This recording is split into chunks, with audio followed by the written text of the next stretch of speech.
দীর্ঘদিন নয়, প্রায় 3.5 বছর 4 বছর ধরে সবঙ্গে আপনাদের সেবা করার সুযোগ সরাসরি জনপ্রতিনিধি হিসাবে পেয়েছেন, কিন্তু জননেত্রী হিসাবে প্রতিটি মুহূর্তে আপনাদের সঙ্গে থাকে, আপনাদের ছেড়ে যাননি। তার জন্য আরেকবার আমি আমাদের মাতৃ সমাজ মানে গীতারানী ভূঁইয়াকে আন্তরিক শুভেচ্ছা এবং অভিনন্দন জানাই। সর্বাপেক্ষে আমাদের মধ্যে আছেন যিনি 82 সাল থেকে সংকল্প করেছিলেন চাকরি ছেড়ে দিতে পারি, সংসার ছেড়ে দিতে পারি, নিজের কোনো রকম সুখ স্বাচ্ছন্দ্য ছেড়ে দিতে পারি, কিন্তু সবঙ্গের আর্ত নিপীড়িত দুর্গত মানুষদের পাশে থাকবে।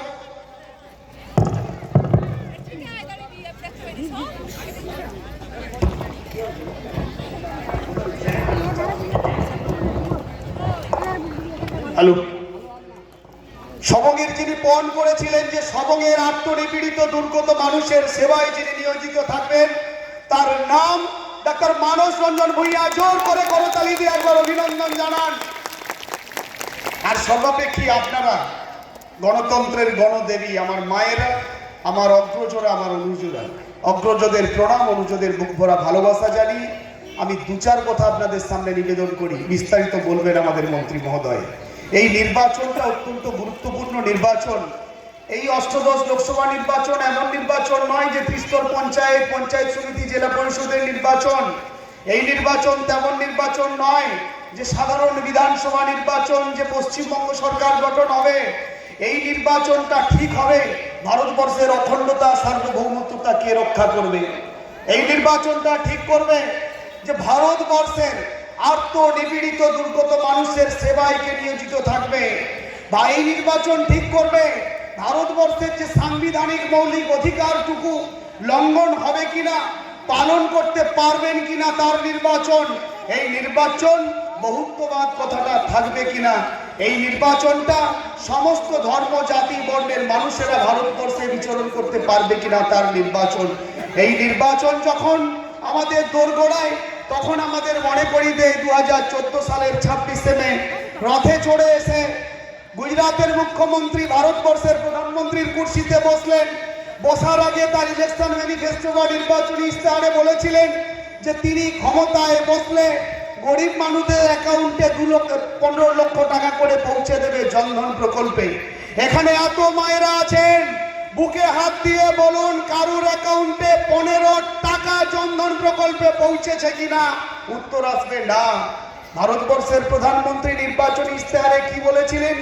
তিনি বলেছিলেন বছরে 2 কোটি বেকারের চাকরি দেবেন। 10 বছর পেরিয়ে গেছে, 20 কোটি বেকারের চাকরি হবে ভারতবর্ষে। একজনও এই চাউলকুড়ি গ্রাম পঞ্চায়েতের বলতে পারবেন যে কেন্দ্রীয় সরকারের চাকরি আমি করছি? উত্তর আসবে না। যুব সম্প্রদায়কে শুধু মদের বোতল হাতে ধরিয়ে দিয়ে জয় শ্রীরাম, জয় জয় শ্রীরাম। প্রভু রামচন্দ্র তো ত্রেতায় রাজা দশরথের জ্যৈষ্ঠ পুত্র রামচন্দ্র, তিনি তো মহা ত্যাগী ছিলেন পিতৃসত্য পালনের জন্যে। তিনি 14 বছর বনবাসে গিয়েছিলেন। এ কেমন রাম?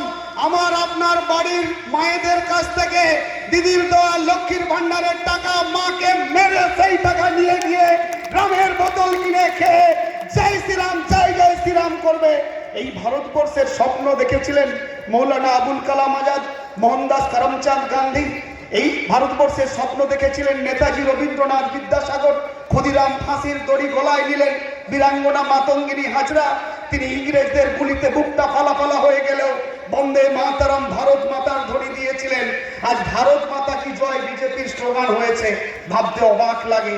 আমি তাই বলি এহেন পরিবেশ পরিস্থিতিতে দাঁড়িয়ে যারা নির্বাচনী ইশতেহার দেয়, নির্বাচন চলে গেলে সব ভুলে যায় মোদি গ্যারেন্টি। গ্যারেন্টিটা কি? 2016 সালের 8ই নভেম্বর রাত্রি 7:45 মন কি বাতে আপনারা বুঝেছিলেন। আমরা জানি ভারতবর্ষের প্রধানমন্ত্রী মন কি বাত করছে মানে ভারতবর্ষের 78% কৃষিজীবী মানুষ। আমাদের বোধহয় কৃষিতে স্বয়ংসম্পন্ন করার জন্য কৃষক বন্ধুদের আর্থিক সহায়তা দেবে, সারের দাম কমিয়ে দেবে, পেট্রোপণ্যের মূল্য হ্রাস করবে। কিন্তু আমাদের দুর্ভাগ্য পোড়া কপাল, আমরা নরেন্দ্র মোদীকে যারা ভুলবশত ভোট দিয়েছিলাম, আমরা দেখলাম তিনি বললেন আজ রাত 12টার পরে আপনার বাড়ির গচ্ছিত টাকা কালো টাকা পেপারের সমান হয়ে যাবে। কারণ কি? নোটবন্দি করে সুইজারল্যান্ডের ব্যাংকে গচ্ছিত টাকা এনে আপনাদের অ্যাকাউন্টে পৌঁছে দেবে। আমরা জানি একটা টাকা যে কোনো টাকাতে লেখা আছে, দেখবেন একটা হিন্দিতে আর ইংলিশে লেখা আছে promise to pay the bearer the some of something rupees. নিচে সাইন করা আছে গভর্নরের, তবেই সেই টাকাটা চলে। বাজারে যে আমি বেয়ারারের কাছ থেকে কাজ করলাম, কিন্তু আমাদের এমন ভারতবর্ষের দুর্ভাগ্য, এ বেচনেওয়ালা প্রধানমন্ত্রী তিনি নোট বেচে দিলেন, আর গভর্নরের কোন রকম পারমিশন লাগলো না, রাষ্ট্রপতি লাগবে না, সাংবিধানিক পদ লাগবে না, তিনি নোটবন্দি করলেন। নোটবন্দি করে 187 জন মানুষ মারা গেল। পরের দিন শ্রমজীবী মানুষ, আপনি আপনার মাঠে খাটতে যাওয়া বাদ দিয়ে আপনি গেলেন কোথায়? ব্যাংকের সামনে লাইন দিলেন, 187টা মানুষ প্রাণ হারালেন। উত্তর কে দেবে? দিতে পারবে ভারতীয় জনতা পার্টি? উত্তর দিতে পারবে না। লাফিয়ে লাফিয়ে সারের দাম বাড়লো। আজকে যেদিন মনমোহন সিং ইউপিএ 2 এর প্রধানমন্ত্রী ছিলেন, সেদিন আপনার পেট্রোপণ্যের দাম ছিল 55 টাকা লিটার, আপনার ডিজেল পেট্রোলের দাম, ডিজেল ছিল 44 টাকা। সেদিন 1 কিলো 10-26 বা ডিএপির দাম ছিল 16 টাকা, আজকে বেড়ে দাঁড়িয়েছে 40 টাকা। এখন 107 টাকা দিয়ে আমরা পেট্রোল কিনছি, আমরা ভুলে গিয়েছি সেদিন 450 টাকা গ্যাসের দাম হয়েছিল বলে স্মৃতি ইরানি খালি গ্যাস সিলিন্ডার নিয়ে আমরা দেখেছিলাম মনমোহন সিং এর পদত্যাগের দাবি করেছিলেন। আজকে 1000 টাকা গ্যাস হওয়ার পরেও কেন আমরা মায়েরা এই ভারতবর্ষের প্রধানমন্ত্রীর পদত্যাগের দাবি করতে একদিনও পারিনি? আসলে আমরা যেন মৌনী বাবার মতো বসে আছি, সব দিকে একটা ভীতি কাজ করছে, কখন কোথায় কোথায় ইডি সিবিআই নিয়ে যাবে।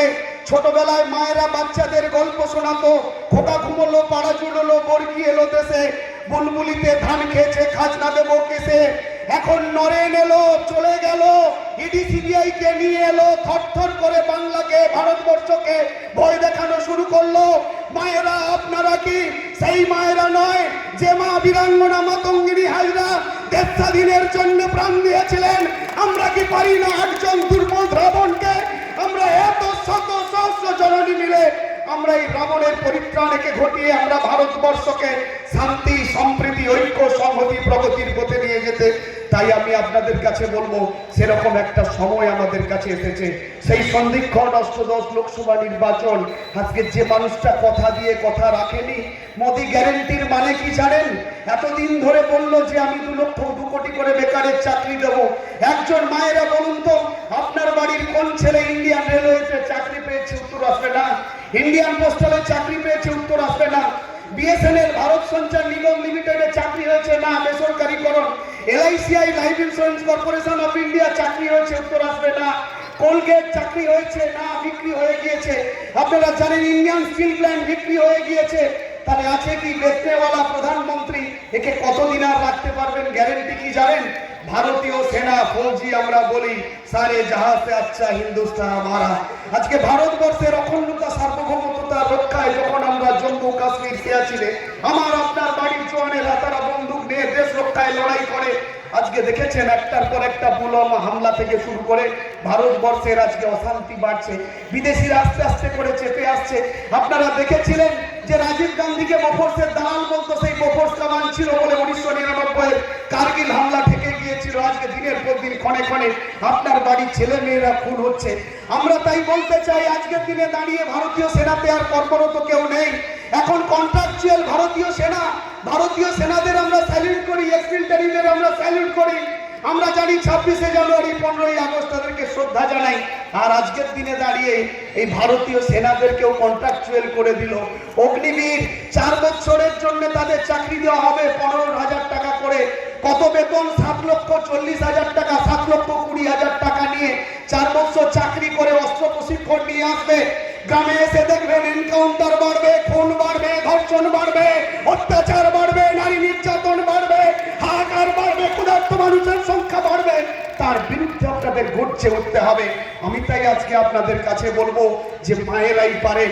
আজকে একদিকে যখন কথা দিয়ে কথা না রাখার নেতার নাম নরেন্দ্র মোদী, তিনি এখন বলছেন মোদী কি গ্যারেন্টি, সারের দাম 60 টাকা করবেন, ঠিক করেছেন।